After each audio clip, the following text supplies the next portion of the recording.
Good day, children, and welcome back to your civics class.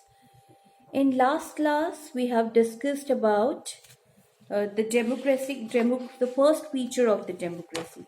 Okay, so we are on chapter 2. What is democracy? Why democracy? And in last class, we have understood what is democracy and what is the first feature of democracy.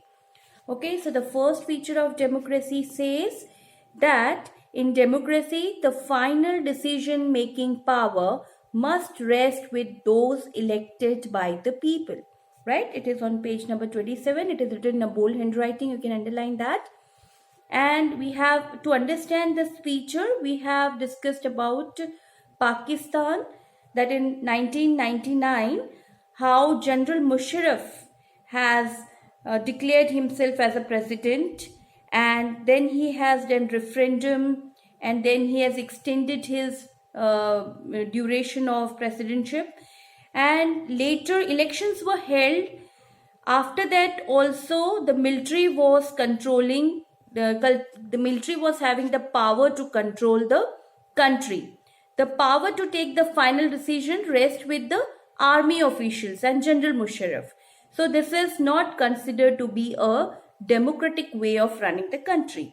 That's why we said that the first feature of democracy is that in democracy, the final decision making power must rest with those elected by the people. Okay? The representative who is elected by the people should run the country, not the others. Right? Now, the second feature which we're going to understand today is that free and fair electoral competition. Okay? You can underline this bold handwriting, which is a sentence which is given in a bold handwriting on page number 28. That is, a democracy must based on free and fair election where those currently in power have the fair chance of losing. Okay, so here it means that there should be a fair chance of losing the elections. Okay, every time it's not necessary that one party should win every time. Okay, so to understand this democratic feature, we'll try to understand the democratic condition of two countries. One is of China and second is of Mexico. Okay, so take out page number 27. It is given here that in China, elections are regularly held after every 5 years for electing the country's parliament, right, which is called National People's Congress. But every year it has been done, and whoever want to participate in election, the candidates who want to participate should get an approval from Chinese Communist Party, and every time Chinese Communist Party only wins the elections. So it is not democratically done. Like, people do vote, but then every time Chinese Communist Party only wins the election. So they are always in the power. So this is not called as an democratic way of doing the elections. Right.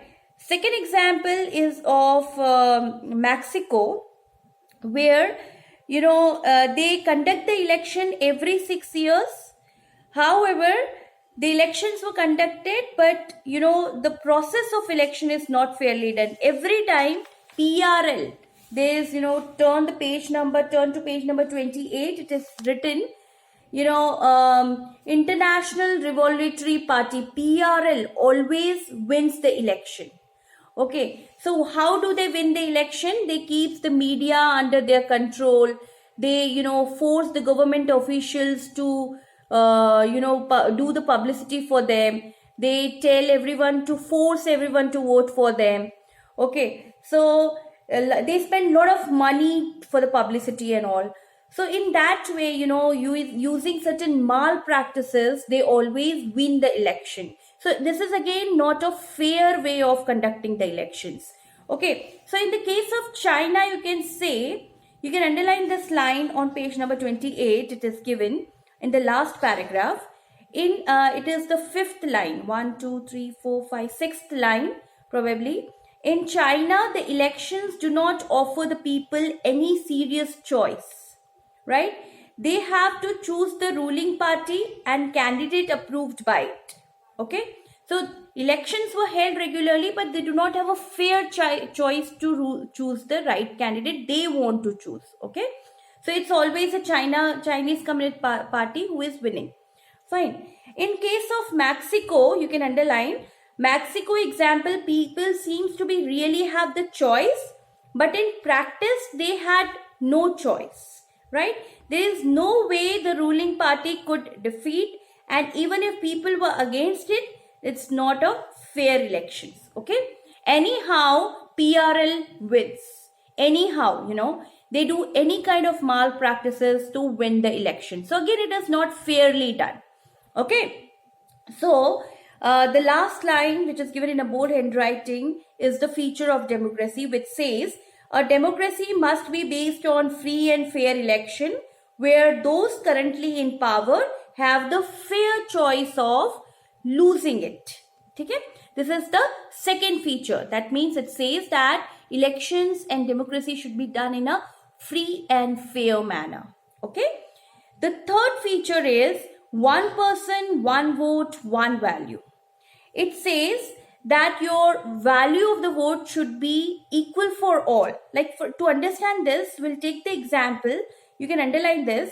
Until 2015 in Saudi Arabia, women did not have the right to vote.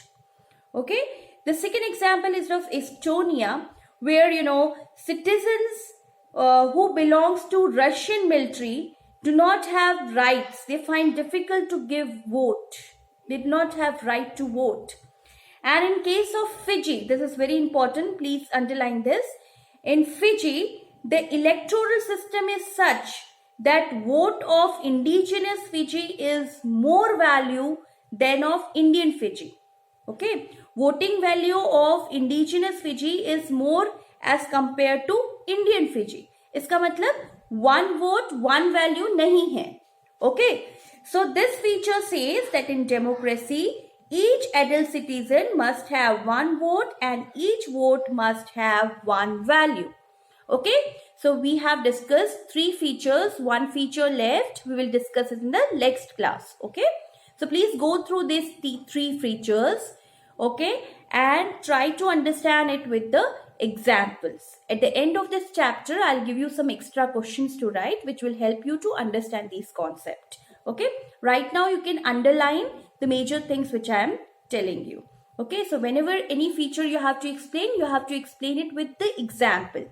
Jैसे one person, one vote, you can give the example of Estonia, you can give the example of Fiji, you can give the example of Saudi Arabia. Okay. Similarly, for the second feature, free and fair election, you can give the example of China, you can give the example of Mexico. So please try to understand, read these pages again to make your concept clear. Okay. We'll end up here, children. Thank you.